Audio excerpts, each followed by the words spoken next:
So we've got sort of a week in between, like Chip Richter's coming next week, and so as I was just thinking through the week, I don't know about you, but I was really troubled by the news in so many different ways, but it's just the world in which we live in. So I'll throw a couple pictures up there. I don't know how many of you are paying attention to what is being called the greatest refugee crisis since World War II.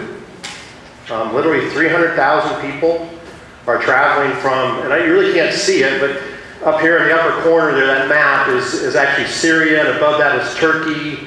And I didn't show the full picture, but if any of you have been on anything in the way of social media, this bottom picture, what you don't see in that picture is the body of a 3-year-old boy named Alan, who drowned along with his 5-year-old brother, along with his mother, who were escaping from Turkey to, in fact, they were trying to get to Canada. As I read the story over the last couple of days, they had already made arrangements to have refugee status in Canada, and they were working their way towards that. And the father stayed back, and it's just a horrible story. But there's just more and more of these stories, and part of it has to do with the messiness of what's going on in the Middle East.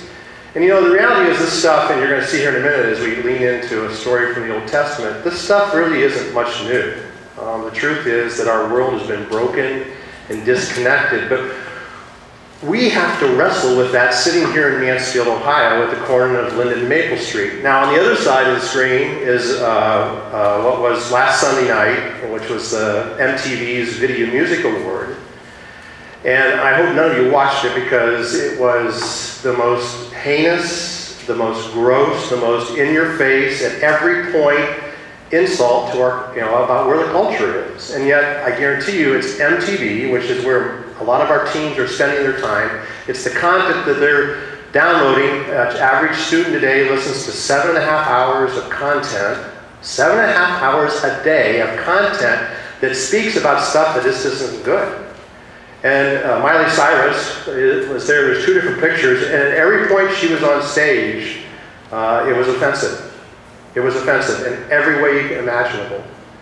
And we can ignore that, and we can just say that doesn't exist, but the reality is our kids are seeing that. So that's why next week you really need to take and put your A game on and help us fill this place with families that you know, even if they're plugged into another church. We just need to spend the morning worshiping and being encouraged that there is a God who reigns. And so in the tension of seeing whether it's the messiness in Syria and the messiness that's happening with these folks that are trying, and I can't even imagine what it must mean and what it looks like, versus what's happening culturally here in our own country. And then just throw up the stories in between of the police officers that have lost their lives this week, and the lives of people who've been confronted. And it's just a very confusing time.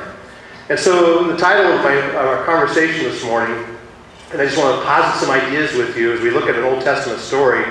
And it's kind of funny, as I told the story, it's about this king named Asa. Well, my first experience with the word Asa was really ASA, which if you're a photographer, you know that back in the day when they had this thing called film.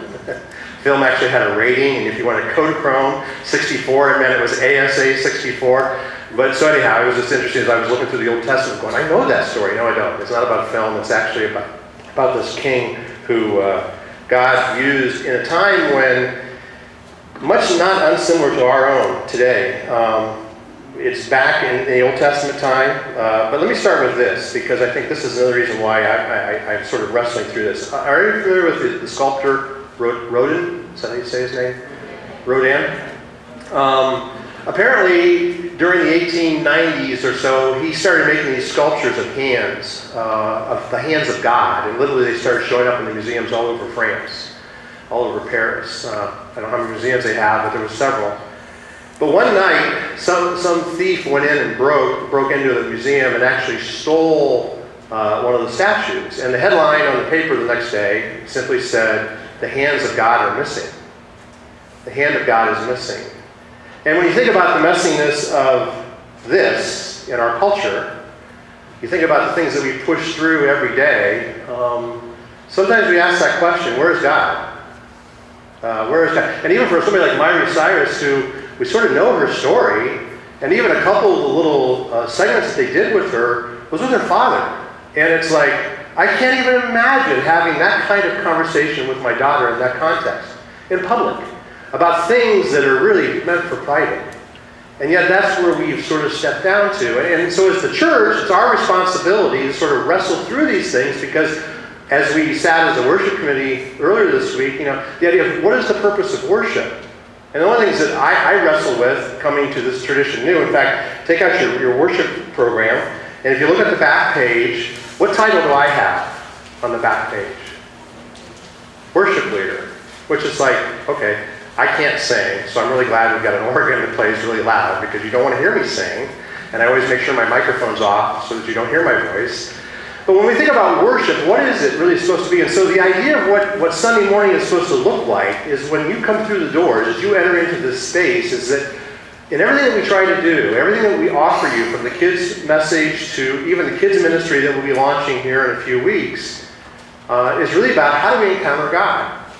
And I feel the weight and the responsibility as your pastor to sort of put some things in front of you that I'm actually working through, because in some regards, in churches, for so many years, literally decades, we've always had the pastor up here, thinking there's somehow, in fact, if you go into the classic medieval churches, the pulpit is way high from the floor. And the idea is to somehow say to us it's the proclamation of God's Word. And I get that, because I value that God's Word is true. At the same time, as your pastor, I'm working through my own stuff. And that's why in so many churches we've had so many failures over the years of where pastors sort of leave the ministry.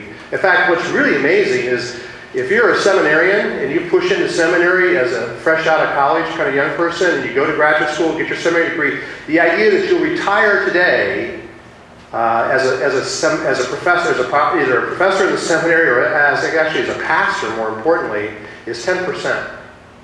Which is extraordinary because of what happens in our culture.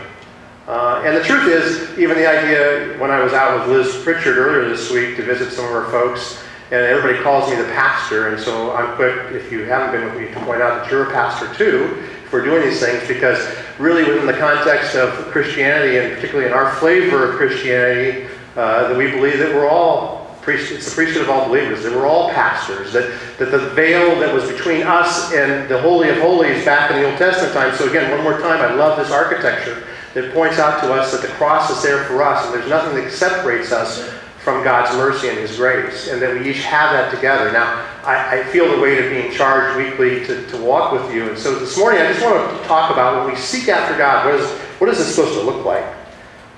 Because I think that if you're like me, you've got to have felt in your own life there's been times where the hand of God is not in your life. But the thing that you're pushing through, like Tuesday morning at 2:30 a.m. when I'm in the emergency room, it's like, okay, God, this finger really hurts. And I don't know where you're at. As I even laid in bed before I made the final call, and Melinda was going like, we got to go to the emergency room. God, this needs to disappear. And yet, where was God in that? Well, God may have been in that because several days earlier, when I was doing maybe some work that created the problem, maybe I shouldn't have been doing the work. And God's like, look, I told you, I gave you this thing called pain, and you're supposed to feel that pain, and when the pain gets to a certain point, you're supposed to stop, but sometimes we don't. We continue to lean into it. I mean, sometimes we feel like Gideon, where we throw out the fleece. You know that story where Gideon lays out the fleece and expects God to show up in a way with moisture so that he knows when the fleece is wet, how he's supposed to respond. And then there's sometimes where we feel like Jonah, and we're going to look at this story for a moment too, just briefly. But the guy in the Bible that I really relate to is the dad who came to Jesus, and he had the son who was demon-possessed. And Jesus said, would you please heal my son? And Jesus looks at him and says, yes, I'll heal your son. And then Jesus asks him a question, do you believe that I can heal him? And see, that's where I think one of the most honest answers in the Bible is when the man looked at him and said, yes, Jesus, I believe you can heal him, but Lord, you need to help me in my unbelief. Because I'm not sure that's really what's going to be what happens. And so we live in this tension between, on the one hand, we want to be people of God who want to have this faith in life and saying, God, I believe you, even in terms of financial issues, in terms of raising kids issues, just life issues. But on the other hand, we find ourselves saying, God, I don't know if I really can believe you because I'm struggling with this whole idea right now. I can't imagine what this father down here in this bottom picture, what he's going through. I can't imagine. There was another story I saw through And I'll put this up on our Facebook page. Ann Voskamp had an amazing challenge in her weekend email. It's kind of amazing. There was a very wealthy businessman, a multimillionaire. He and his family are actually on a cruise ship somewhere in the Mediterranean. He looks, this happened 3 years ago, he looks over the side rail and he sees in the water a winter coat. And he thought, oh, that's just strange. Well, then he comes to find out that that winter coat was actually from somebody who had drowned on one of these refugee missions trying to get from Turkey to Syria. So this guy, he's a venture capitalist, he's done very well. He says, this is crazy. I've made life well for myself and people are dying. I can't live with that. And so what he's done is he's created an incredible company that he's actually bought these former U.S. Navy research vessels. He's turned them into recovery ships, and they're actually out there off the waters of Turkey and Sicily and Syria, and they're rescuing people. And he's taking all his revenue as an entrepreneur and he's funneling it into this company because he knows that that's much better than making a profit in some sense. And so we have to wrestle through that in our own way. Again, I applaud you for even the work we've done these last few weeks of getting ready. We're retooling our children's ministry, even the idea of the property committee, authorizing to buy some mulch, and then the sweat equity that went into laying out the mulch, and then the hanging of swing sets. And one could say, well, what does that have to do with the kingdom? But I think it says a lot, because if you look at that space now, as we pulled in the driveway this morning, 2 of our own young children are out there swinging and enjoying. Now, they do think the swings ought to be a little higher, so but it's always that. It's like, okay, we didn't have anybody around the test. I tried to sit on it, but I'm not an elementary age kid, so it was a little sagging when I was on it on Thursday. So here's, and it was interesting this week as I sort of teased you with just a thought. I put it out on Instagram and on Facebook, and just to remind us from this scripture from Hebrews 13. And if you have your worship notes, you might want to pull it out as we begin to process this a little bit. The writer says there, God says this, and read it with me. God has said, never will I leave you, never will I forsake you. Now, there's a tension in that, because when I was sitting in the emergency room at about 3:15, when Dr. Patrick decided to put a needle in my finger, I was going, okay, God, you're not here right now, because this is really, really painful. But on the other hand, it's for a moment. And that's the thing that we need to see, that in the larger picture of things, that we live in the tension. And the only reason why I experience pain in the ER is because our world is not the way that God intended it in the creation. And since the beginning of time, creation, as Paul tells us, is in travail and in birth pangs, waiting for things to be set right. So what I want to offer you this morning is just some ideas to the story of this King Asa, who is in the Old Testament. And I see a lot of my own life in his story. And the reason why I want to go to the Old Testament is from this. Paul says in Romans 14:4, he says, for everything that was written in the past was written to teach us, so that through the endurance taught in the Scriptures and the encouragement they provide, we might have hope. So it's important when we see the messiness of our lives that we can lean into a deeper understanding by looking to the Scriptures. And so the Old Testament stories are there to teach us how to live. And so particularly if you want to look at this later in your devotional time, it comes from 2 Chronicles chapter 14 through 16. But let me set up what's going on. The king had just died, and King Asa had taken the throne. It was really a turbulent time, not much unlike our own. Really, the whole part of that world was really just under war all the time. The Bible talks about that during this time there were actually 2 kingdoms. There was the northern kingdom and the southern kingdom, that Israel was not all one. It was very, very messy because the Israelites had split and they were at war with each other. How does that sound like the American church? We can't we all just get along? They didn't like each other. There were other towns around them that were at war, and it was just a crazy, crazy time. In fact, here's how the Bible describes it, the first verse here. For a long time, Israel was without the true God, without a priest to teach, and without the law. In those days, it was not safe to travel about, for all the inhabitants of the land were in great turmoil, and one nation was being crushed by another, and one city by another, because God was troubling them with every kind of distress. Now, we could take a whole sidetrack here and really wrestle through that last statement, that God was troubling them with every kind of distress, and we'll save that for another time. You see, the historians say that this time was like the time of the judges. much earlier in the Old Testament history, where everyone did what they thought was right in their own eyes, and it wasn't safe to walk on the streets. It wasn't safe to travel around. The towns and the villages had been completely deserted. It would have been like you walking into this neighborhood, the sprinklers are on, the cars would be in the driveway, but nobody's at home because everyone has left. Because people would have had to leave their homes and go into the cities where they were walled and secured. So there were many, literally millions of people that were refugees that were seeking protection because it was not safe to travel on the highways. They were afraid they'd be killed or robbed or ambushed. It was a terrible time. In fact, it was on the edge of anarchy. And sometimes when we see this stuff on TV, it's like the police officer that was shot outside of Chicago. It's like, for no simple reason, we still don't know. And they're still looking for those men. And then the crazy story of some woman that wanted attention, and so she actually says she saw them, and even didn't see them, and so they redirected the police officers for 4 or 5 hours, 200 officers in a whole different direction, just because she wanted attention on the news. It's like, that's just part of our selfie culture, I guess, if you will. But this morning I want to lay out 4 choices in Asa's life of when he stepped up, and I think there's some principles for us even in our context here at Linden Road. The 4 choices that we can make to have God's hand on our lives and to receive His blessing. So the first choice is this.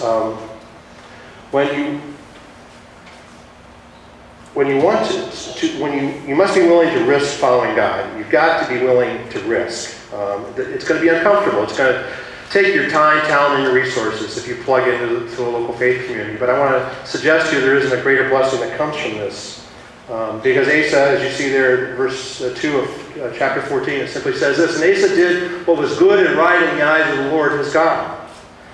Asa didn't have any really religious upbringing. In fact, it's kind of an interesting story, his own story. His grandmother who raised him, how familiar is that with our culture today? We're not sure where his mom was at the time. They worshipped a false fertility god. His dad didn't worship God either, didn't worship Yahweh, and his home was pretty much a train wreck. Get this, his dad had married 14 women. Okay, that's a disaster, right? He had 36 brothers. Now, the problem, actually 36 brothers and sisters, 22 of them were sons, which meant all of them were vying for the right to the throne. So that's kind of complicated and messy. So they were in the line for succession. They were waiting, hoping that he would screw up so that one of them could take over. So he had no model at all whatsoever to build his life on. At some point in his life, he got to know God. He actually came into a faith experience with God. And at some point he decided and he chose to follow God and to risk everything. So he risked his kingship. He risked going against his family. He risked against going against the government. He risked being misunderstood and rejected. He risked everything to follow after God. And he was willing to do that. Fortunately, in our country, we were able to worship freely. I mean, we can gather every Sunday morning, and we're able to seek God in that way that we see as being responsible, without any kind of excuse, because we're not in danger, at least right now, for our lives. But I want to suggest, just the way the culture is going, that it's going to get more complicated, and that our faith perspective of offering into the community some things is going to be challenged.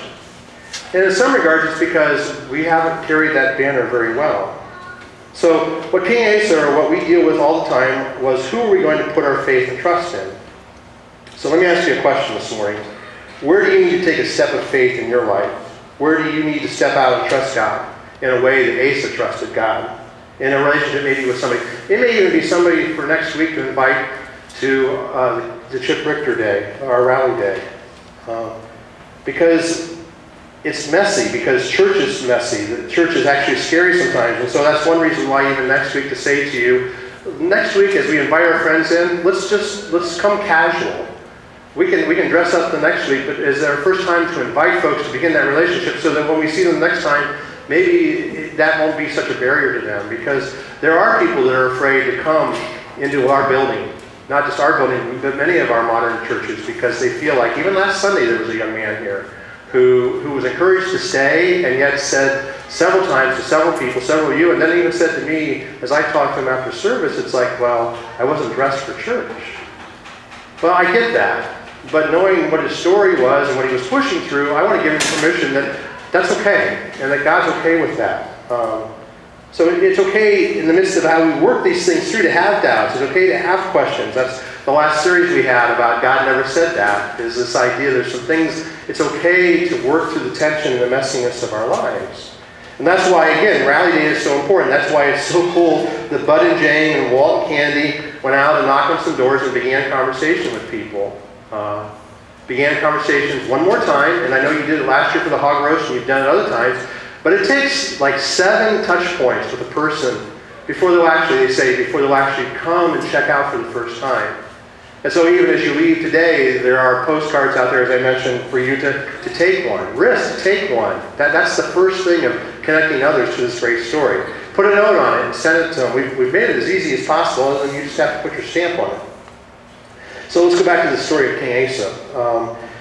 The second point that we make in our lives that Asa points out to us is that we need to remove what weakens my faith. If you want to follow God, if you want God's blessing on your life, if you want God's hand on your life, you need to be willing to remove what weakens your faith. The people in Asa's day were literally surrounded by idols and gods, false gods. It started back with King Solomon. King Solomon, we love to talk about how great he was.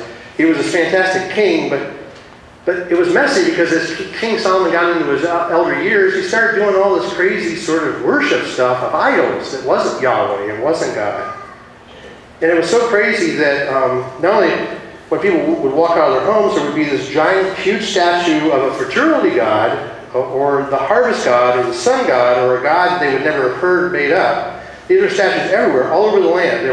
There were temples built, so it wasn't that you were looking at these statues, but there were sacrifices being taken place every day. Now, they didn't have a temple like they did in Jerusalem, or an altar for God. And Asa said, we're not going to have this. And so here's what he did. It's interesting. Asa did this. He removed the foreign altars and the high places and smashed the sacred stones and cut down the Asherah poles and removed the high places and the incense altars in every town in Judea and removed the detestable idols from the whole land. And he said, we need to follow God and we need to seek God. And we've got to get rid of these things that are in our lives that are absolute idols that are in front of us. They're all around. They're distracting us and weakening our faith. And so this morning I want you to think about, there are a lot of things that weaken our faith. There are 2 things that weaken our faith. One I want to suggest this morning are distractions, and the other are the idols in our lives. We've all got a lot of distractions. This thing is a distraction, right? You ask anyone who's a teacher or a principal or an administrator in our schools, this device in their building, though as powerful, is a total distraction. And even for us as Christ followers, it can become a distraction because we become wedded to it, because of the selfies we all want to take, and because of those kinds of things. So let me show you how this plays out. Let's see if I can make this work this morning. We have this thing called the cross. And this is an amazing thing for us as Christ followers. And we have it in front of us every week, and I'm not sure that we actually pay attention to it because it gets lost in the shuffle sometimes. But see, the cross represents to us, it represents goodness. It represents fullness. It represents all that God wants to do in us and through us as a community. It represents His purpose for our life and our salvation. It represents His presence. It represents His hope, His strength, His power. Even a side note, even the reason why we do the lights on the altar is to remind us for some moment in our life at this time each Sunday that we are in the Holy of Holies, that we're actually being intentional to worship God, to be in His presence, to bring Him our brokenness and to receive from Him and from each other an encouragement. The cross represents His blessing and His hand on each one of us. It represents all the good things that we have because of Him. But see, then we go about life. And what happens with life is there's these things called distractions. And so there's these things that we begin sort of putting up in front of the cross. It could be your cell phone. It could be Facebook. It's always distracting you that you really can't think too much. It could be technology. There's other things that come into our life. It could be the love of sports over the cross. And you can see already what's beginning to happen is that these things are standing in the way between us and our seeing the cross, and your seeing the cross. It could be your hobby. Your hobby disconnects you from who God is. And so we like to do these things, and we'd rather do those that focus on God. We could have good distraction in our lives, like raising our kids or our grandkids. But when we raise our kids and they become the primary focus, we don't look at God anymore. And we're too busy with them, and that becomes a distraction. In fact, many of my pastoring friends, the thing we talk about virtually every time we gather, and I gather with a network of student ministers and a network of lead pastors, the frustration is that attendance is off in all of our churches. And it's because we have to figure out somehow to compete against what the culture is offering. And I get that. I get that. But there's a tension there that we have to sort of wrestle through. And even I want to suggest that another distraction can be simply ministry itself, that we allow the act and the doing of ministry to really take us away from seeing the cross. And then we put things before God. That again, sort of hide the message of the cross. We put our careers before God and we say, God, I'm busy right now trying to make something of myself. We put our children before God. We put our grandchildren before God. And there's a tension there that is like, okay, how do we lean into this? Or that I'm busy to doing things in this world. It's like this young man who I mentioned who was on a cruise ship with his family in the Mediterranean. You can imagine what that cost. And he realized as he looked down at the coat that was floating in the water that coat belonged to somebody who was now dead. And he realized that making profits and cruising the Mediterranean, that there's much more to life in that. There are your dreams. And we say to God, don't mess with my dreams. Because you see, my dreams, well, they're my dreams. And I want to get to those. And so again, we put them in such a way that it sort of obscures what the cross is all about. And then we rely on our intellect. And we rely on our intelligence more than we rely on God. And we put these things in our lives to become idols and distractions. Much like the idols that Asa's generation was pushing through.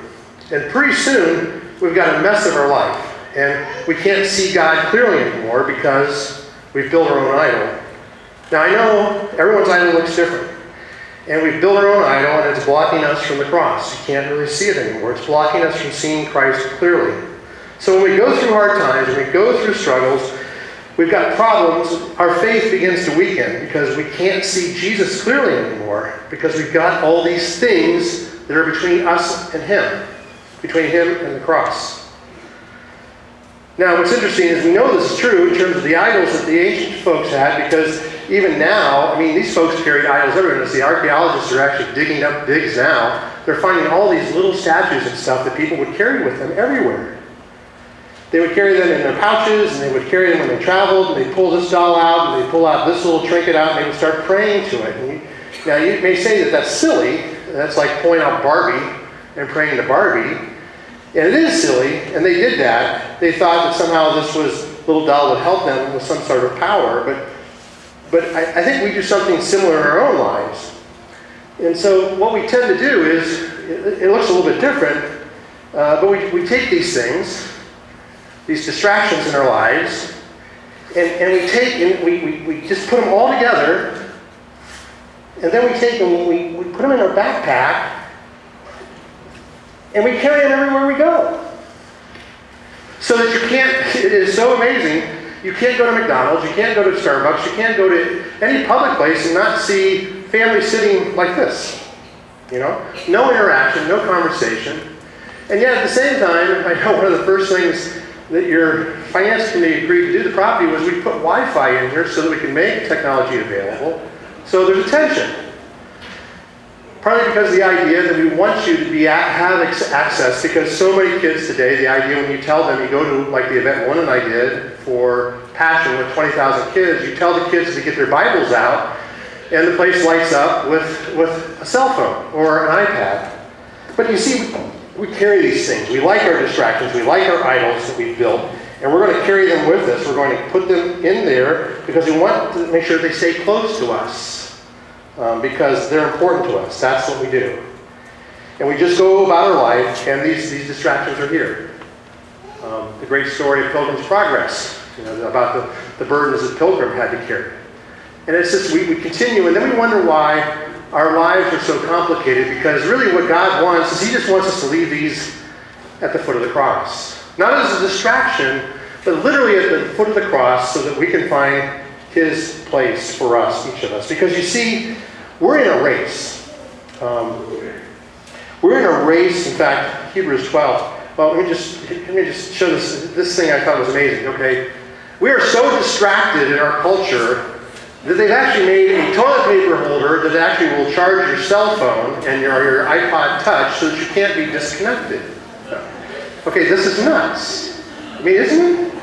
And I saw another one. It was an iPad holder with the toilet paper right below it, so that you could actually you wouldn't have to hold it, so you could just sort of, But this is nuts. But see, we're running a race, and we've got all these things in our lives that weigh us down. Some of us, our distractions might be in our past, and it might be the hurts that we have, and it might be hang-ups that are in our life, but that's why the importance of what we do here each week when we gather. And the things we're going to be doing in the fall with Dr. Byron coming up on the 20th to talk about the book of Revelation, with just the studies that we're going to do through adult education. Those opportunities do not miss. And it may be inconvenient because you may have to rearrange your weekly schedule, but it's really, really important. Because you see, the writer of Hebrews says this, "Therefore, since we are surrounded by such a huge crowd of witnesses to the life of faith, let us strip off every weight that slows us down, especially the sin that so easily trips us up. And let us run with endurance the race that God has set before us. Let us keep our eyes fixed on Jesus, on whom our faith depends from beginning to end." See, God says, get rid of those things that are holding you down. He says, I want to bless your life. I want my hand to be on you, but you have to do your part. I want my best for your life, but you need to get rid of these things in your life. Jonah says this, those who cling to worthless idols turn away from God's love for them. And so we need to really wrestle with that. And so let me ask you a real question, a real personal question. What are the worthless idols that you're clinging to this morning in your life? What are the things that's holding on to you in such a tight grip that it's blocking your relationship from Jesus Christ? What sin in your life is tripping you up? What burdens are you carrying around that you shouldn't be carrying around anymore? Jesus says, quit carrying these things. Quit carrying them. What I've already carried to the cross, I've already paid the price for your past because I already paid for that on the cross. And Jesus says, you need to get rid of these things and you need to fix your eyes on me, because that's what life is all about. Now you might be thinking that's great, but it's hard. And I want to tell you, you're right, it is. I'm trying to approach this from so many different ways to help you see that life is hard. And the life that we're trying to live today is much different than the life even 10 years ago. And so as a Christ follower, as someone who loves Jesus, you have to lean into this. And so that leads us to the third point, which is simply this. You need to rethink your priorities. You need to rethink what is going on in your world. Asa made a choice in his life to seek God, and it complicated things. And because he made that choice in his life, he said, what is most important is that I will follow God. And he's going to be the most important person in my life. He's going to be the number one priority. And he tried to lead the nation in the same way. Chronicles 14:4, he says, he commanded Judah to seek the Lord, the God of their fathers, and obey his laws and commands. See, what set Asa apart from the kings that came before him was he said, whatever it takes, we are going to follow God. And it's going to be complicated. Whatever it takes, we're going to get rid of all the things that are holding us back, and we're going to make you a priority in our lives, God. And because of that, it says this, 15:7, Asa's heart was fully committed to the Lord all of his life. Willing to be fully committed for the rest of your life. Really? I mean, I just had a conversation again this past week with a couple that's thinking about getting married. Or about getting divorced, rather. But they've been married. And it's like, I can't push into this. So I'm going, really? There's no commitment there. Well, it's hard. Okay. Point? It's hard. Well, she doesn't love me the way I used to love her. It's like, okay, and your point? You know, it's just this constant sort of, we always want to seek the easiest way out. So that's why our faith and our priority in life, it has to be getting around who God is. The Bible says that start where you are in your faith. And if you don't have it figured out, just start where you are, and that God will take you as you are. He'll take the good, He'll take the bad, He'll take the broken and the ugly. He'll take the beautiful parts of who you are. He takes it all. You don't have to figure it out. In fact, He says, I'll figure it out. That was even last week's message, is don't worry about this. This is all about who God wants you to be. He's come for you to give you life. In fact, it's interesting, when Jesus called the first disciples, He called Peter and Andrew, and they were fishing, and He said to them, come follow me, and I will make you fishers of men. What's interesting is Jesus didn't ask them to change. He just asked them to choose. So, we have to choose. we have to choose and lean into these things because, you see, it's complicated. It's complicated, and we need each other to help us understand this. And you need to hear it this way. I love this from the prophet Hosea. What Hosea says simply, I don't want your sacrifices, people. I want your love. I don't want your offerings. I want you to know me. I want you to be in an intimate relationship with me. This verse is so important that actually Jesus quoted it twice in his ministry. When Jesus says something more than once, we better take notice of it. Don't miss this. Jesus is saying simply, love me, and the rest of it will follow. Fourth point, and this is where it gets really interesting, is that we need to rely on God's strength and his resources. And we could spend all sorts of time looking at this life of Asa, but simply it's just interesting that in just pulling out a few snippets. Here, look what Asa did. It's one of the most beautiful prayers in the Bible. Then Asa called the Lord his God and said, Lord, there is no one like you. We have written worship songs, to be honest, that have that phrase in it. Lord, there is no one like you to help the powerless against the mighty. Help us, Lord, our God, for we rely on you, and in your name we have come against the vast army. Lord, you are our God. Do not let mere mortals prevail. Because you see, if you read the story, it gets really complicated. And Asa is totally outnumbered, and he just trusts that God will be in the details. Because you see, it's this continuation that, Lord, you are our God, and do not let mere mortals prevail against us. That we understand this. So let me just walk us through a couple takeaways this morning, what this means for you.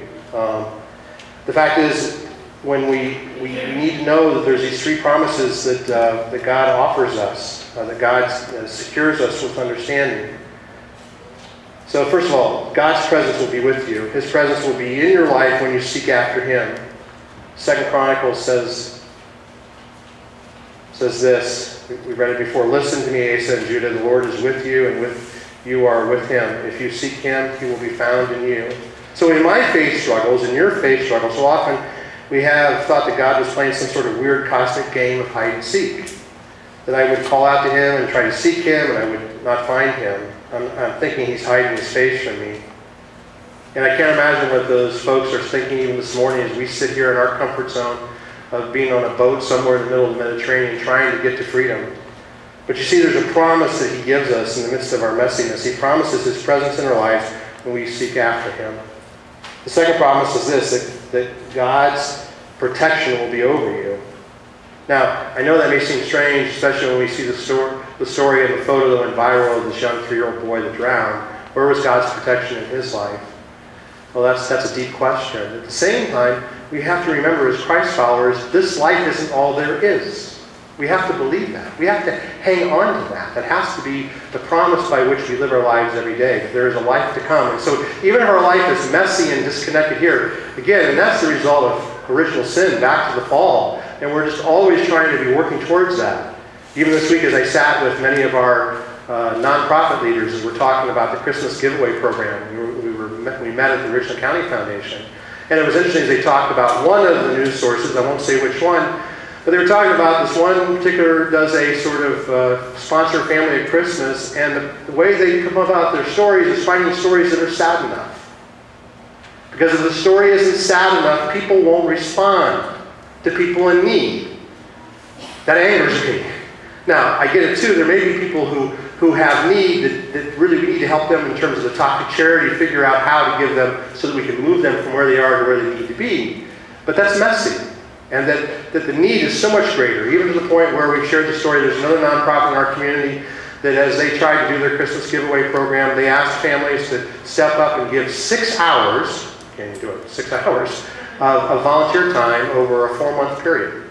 How hard is that? They even gave them the list of where to go to serve. 6 hours. Think about how you could do that. And yet, they went from sponsoring over 200 families at Christmas time to sponsoring, as they admitted, 2. 2. Because they raised the bar to say, if you need to give back. And that was so foreign to them. Now, it might have been, when they talked about it, they used the word volunteer time. Well, if you live in that context, volunteer time is what the court gives out when you're community service, when you're ready to do it. So maybe we need to talk about how it's characterized. So you see, God's protection will be over us if we trust Him. Even the idea of providing for us, even when we don't have, because those of us that do have an obligation to give to those that don't. Now we have to figure out how to do that in a healthy way, and that's part of the conversation that we're even beginning to have now. I mean, the writer says in Psalms 91, God says, I will rescue those who love me. I will protect those who trust in my name. When they call on me, I will answer. I will be with them in trouble. I will rescue and honor them. Now, you may go into deep troubles. You may go through deep waters. You will go through deep waters in your life, but you will not drown. You will go through storms in life, and God will get you through those storms. And when you go to the battle, you need to know that God wants to be there with you and protect you. Now, there's a third promise, and this is important for us to see this, is that God gives us rest. God's rest will be given to you. See, it's important that, and we're having these conversations, that it's not about us doing more. That as a church, it's really about us doing less, but doing more of what we are doing. In one sense, becoming much more intentional. It isn't about the church being busy every day of the week from sunrise to sunset, but it is about us as a church in this part of the community with our resources being strategic and playing into the community to offer people a picture of who God is. And to do that, as the writer here in Chronicles says, they sought God eagerly and He was found by them. So the Lord gave them rest on every side. Because rest is important. So even this summer, we've given time off to our children's workers, but they're ready to step it back up. We've had over 25 people that have stepped in to say, I want to have a place in this next season. And that's exciting to me and exciting to your CE people, because it does matter about us passing off to the next generation. And then finally, that we've got God's rest being given to us. And as I shared with the students, it's simply this, is that that we need to trust the Lord with all our heart and lean not on our own understanding of these things. In all our ways acknowledge Him, and He shall direct our paths. Which leads us to what I hope would be maybe a life goal for us as a fellowship over these coming weeks and months.